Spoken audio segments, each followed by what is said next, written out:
जय हिंद दोस्तों, वंदे मातरम। पश्चिम बंगाल की ममता बनर्जी सरकार को आज एक बार फिर से सुप्रीम कोर्ट से करारा झटका लगा है। दरअसल सुप्रीम कोर्ट ने स्पष्ट आदेश दे दिया है कि राज्य के तकरीबन 20 लाख सरकारी कर्मचारियों को 2008 से लेकर के 2019 तक का बकाया महंगाई भत्ता चुकाना होगा। ममता की सरकार के अपने अनुमान के मुताबिक इस फैसले से तकरीबन 43,000 करोड़ रुपए का जो भारी वित्तीय बोझ है वो ममता बनर्जी की सरकार के ऊपर आएगा। दोस्तों, सुप्रीम कोर्ट का यह फैसला न केवल कर्मचारियों के लिए न्याय की जीत है, बल्कि ममता बनर्जी की सरकार की लंबे समय से चली आ रही मनमानी और कर्मचारी विरोधी नीतियों का भी पर्दाफाश है। सालों से कर्मचारी महंगाई की मार झेलते रहे, जबकि सरकार ने डीए को यानी कि महंगाई भत्ता को केंद्र सरकार की तर्ज पर नहीं बढ़ाया और बकाया राशि पर कान खोल करके बैठी रही। सुप्रीम कोर्ट ने दोस्तों साफ तौर पर कहा है कि डीए एक कानूनी रूप से प्रवर्तीय अधिकार है, जिसे वित्तीय तंगी का बहाना बना करके छीना नहीं जा सकता। दोस्तों, यह विवाद साल 2008 से लगातार चला आ रहा था, जब राज्य ने रोपा यानी कि रिवीजन ऑफ पे एंड अलाउंस नियम के तहत डीए को all India consumer price index से जोड़ा था। लेकिन ममता बनर्जी की सरकार ने साल 2011 में सत्ता संभालने के बाद में डीए को केंद्र की तरह 2 बार साल में नहीं बढ़ाया। केंद्रीय कर्मचारियों को जहां 55% तक डीए मिल रहा है, वहीं बंगाल के कर्मचारियों को महज 18% और हालिया 4% बढ़ोतरी के बाद है ये। कर्मचारियों ने दोस्तों कलकत्ता हाई कोर्ट का रुख किया ममता बनर्जी की सरकार के खिलाफ में, जहां पर साल 2022 में उनके पक्ष में फैसला आया। सरकार ने सुप्रीम कोर्ट में अपील की, लेकिन आज इस बाबत जस्टिस संजय करोल और प्रशांत कुमार मिश्रा की बेंच ने सरकार की अपील को सिरे से खारिज करते हुए कर्मचारियों के हक को बहाल किया। दोस्तों, ममता बनर्जी की जो सरकार है उसकी नीयत देखिए। कलकत्ता हाई कोर्ट से कर्मचारियों के हक में फैसला आता है और उसके बाद में उस फैसले को ममता बनर्जी की सरकार सुप्रीम कोर्ट में चुनौती देती है। और वजह क्या है? उस 43,000 करोड़ रुपए को न चुकाना पड़े, इसलिए सुप्रीम कोर्ट में भागे भागे आए थे। लेकिन यहां भी झटका मिला। कोर्ट ने कहा कि राज्य सरकार ने रोपा नियमों में मनमाने बदलाव किए, जो मनमाना और बिना वजह था। सुप्रीम कोर्ट ने ममता बनर्जी की सरकार की सबसे बड़ी दलील को सिरे से ठुकरा दिया है कि राज्य की वित्तीय स्थिति खराब है, इसलिए डीए नहीं दिया जा सकता। कोर्ट ने स्पष्ट किया कि वित्तीय नीतियां कानूनी अधिकारों पर हावी नहीं हो सकती। डीए महंगाई से कर्मचारियों की रक्षा करने का साधन है और इसे रोकना कल्याणकारी राज्य की जिम्मेदारी के खिलाफ में है। सुप्रीम कोर्ट के पूर्व जज इंदु मल्होत्रा की अध्यक्षता में एक उच्च स्तरीय कमेटी का गठन किया है, जिसमें 2 पूर्व हाईकोर्ट के चीफ जस्टिस और सीएजी के वरिष्ठ अधिकारी शामिल किए गए हैं। यह कमेटी कुल राशि भुगतान का शेड्यूल तय करेगी और समय समय पर मॉनिटर भी करेगी। यानी कि अगर आसान भाषा में समझे तो यह कमेटी पूरा प्लान तैयार करके ममता सरकार को देगी कि आप कर्मचारियों को 43,000 करोड़ रुपए कैसे भुगतान करेंगे। पहले 25% बकाया का भुगतान 6 मार्च तक किया जाएगा, जैसा कि रिपोर्ट्स में दावा किया जा रहा है। और यह फैसला ममता बनर्जी की सरकार की कई कमजोरियों को दोस्तों उजागर करता है। कर्मचारी विरोधी रवैया जो ममता का है, सालों तक डीए नहीं बढ़ाना और बकाया पर जो है उनको बिल्कुल नजरअंदाज करना, हजारों परिवारों की मुश्किलें बढ़ाता रहा। ये रिटायर्ड कर्मचारी भी इसमें प्रभावित हुए हैं। वित्तीय कुप्रबंधन भी उजागर हुआ है ममता सरकार का। राज्य का कर्ज लगातार बढ़ रहा है। पहले डीए के 25% के लिए 4,000 करोड़ रुपए उधार लेना पड़ा था, अब पूरा 43,000 करोड़ रुपए कहां से आएगा ममता बनर्जी की सरकार पर? टैक्स बढ़ाना या फिर विकास कार्य को रोकना पड़ेगा। राजनीतिक जिद भी ममता की इसमें बहुत बड़ी रोड़ा बनी है। केंद्र से डीए मैच करने से इंकार सिर्फ इसलिए कि केंद्र बीजेपी का है। यह कर्मचारियों के साथ में अन्याय नहीं तो और क्या है? यह कर्मचारियों के साथ में इनजस्टिस है, न कि राजनीतिक जीत है ममता की। कानूनी हार का सिलसिला भी है। हाई कोर्ट से लेकर के सुप्रीम कोर्ट तक ममता बनर्जी बार बार हार रही हैं।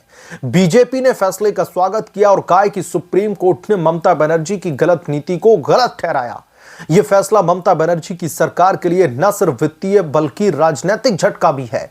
कर्मचारी संगठन खुश है, लेकिन राज्य की अर्थव्यवस्था पर दबाव बढ़ेगा।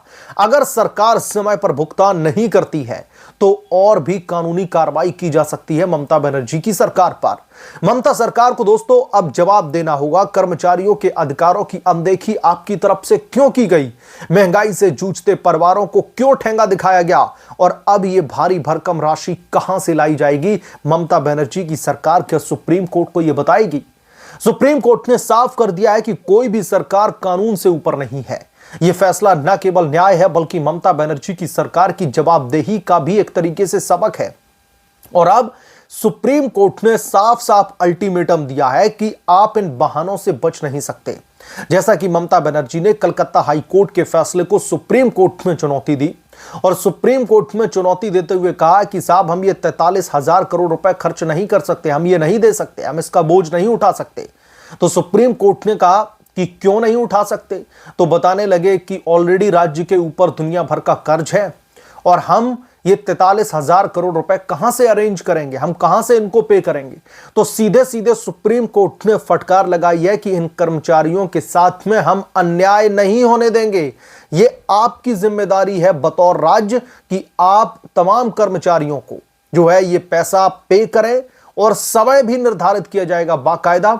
जो तमाम रिटायर्ड जजेस हैं, सीएजी के मेंबर हैं, उन सबको एक साथ बैठा करके एक कमेटी का गठन किया जाएगा और वो कमेटी पूरा का पूरा रोड मैप तैयार करेगी कि ममता बनर्जी की सरकार कैसे एक एक रुपया, एक एक पाई जो कर्मचारी हैं उन तक पहुंचाएं। जो उनका डीए है, जो मार करके बैठी थी ममता बनर्जी की सरकार, वो उन लोगों तक पहुंचाया जाए और बाकायदा इसकी मॉनिटरिंग भी की जाएगी, क्योंकि सुप्रीम कोर्ट ने अपने आदेश में यह स्पष्ट कहा है कि आप एक स्पेसिफिक अमाउंट अभी रिलीज कीजिए, उसके बाद में जो कमेटी गठन हो रही है वो कमेटी तय करेगी कि आपको कब और कितना पैसा जो है आगे सर्कुलेट करना है और इसकी मॉनिटरिंग भी की जाएगी कि कितने बड़े पैमाने पर आपने तमाम नियमों को फॉलो करते हुए ये सारी प्रक्रिया को कंप्लीट किया। तो ममता बनर्जी अब बुरी तरीके से दोस्तों फंस गई हैं। एक तो 2026 के विधानसभा के चुनाव वेस्ट बंगाल में आ चुके हैं और चुनाव के समय पर ये सब लोग अच्छी तरीके से जानते हैं कि पॉलिटिकल पार्टीज को पैसा पानी की तरह बहाना पड़ता है अगर चुनाव जीतना है, और पानी की तरह तब और बढ़ाना पड़ जाता है जब ममता बनर्जी अच्छी तरीके से जानती हों कि वेस्ट बंगाल में अब उनके खिलाफ में सियासी हवा चल चुकी है।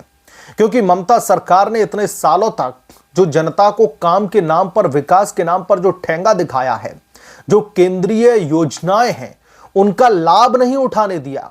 क्योंकि ममता अच्छी तरीके से जानती है कि अगर केंद्रीय योजनाओं का लाभ इन लोगों ने उठा लिया तो ये मोदी के गुणगान करने लगेंगे। इसलिए ममता बनर्जी की सरकार ने कई केंद्रीय योजनाओं को भी ठप करवा दिया। कई केंद्रीय योजनाओं को दूर दराज के जो इलाके हैं वेस्ट बंगाल के, वहां तक पहुंचने ही नहीं दिया। और इस पर तो भाजपा ने भी उनके ऊपर हमला बोला हुआ है कि किस तरीके की जो है ममता बनर्जी की सरकार की ये नीतियां हैं कि आप अपने राजनीतिक द्वेष की भावना के वजह से एक गरीब आदमी जिसको वो योजना मिलनी चाहिए, उसका फायदा मिलना चाहिए, आप उस तक उस योजना को ही नहीं पहुंचाते हैं। और यही हुआ इस मामले में भी, यानी कि केंद्र सरकार से आपका राजनीतिक बैर है, समझ में आता है, लेकिन आपने पूरे के पूरे कर्मचारियों को ही जो है सीधा सीधा स्टेक पर डाल दिया। उन्हें फाइनेंशियली एकदम से करप्ट होने के लिए छोड़ दिया गया, उन्हें फाइनेंशियली बहुत कमजोर करने के लिए छोड़ दिया गया। तो अब सुप्रीम कोर्ट के इस बड़े आदेश के बाद में ममता बनर्जी की सरकार में भयंकर खलबली मची हुई है कि अब ये 43,000 करोड़ का जो फटका लगा है सुप्रीम कोर्ट से, अब ये 43,000 करोड़ रुपए लेके कहां से आएंगे। और अब ये 43,000 करोड़ का अगर कर्जा लेना पड़ता है तो वेस्ट बंगाल में जो चुनाव है, ममता बनर्जी के पास में इतना पैसा कैसे आएगा।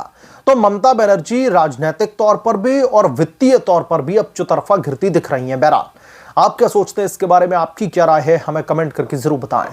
जल्द मिलूंगा किसी दूसरे बड़े अपडेट के साथ में, तब तक के लिए धन्यवाद। अगर आप लोग चैनल पर नए हैं तो प्लीज चैनल को सब्सक्राइब करें, साइड बने बेल आइकन को जरूर प्रेस करें ताकि जब भी मैं कोई बड़ी खबर लेकर आऊं तो इसकी जानकारी सबसे पहले आपको मिले।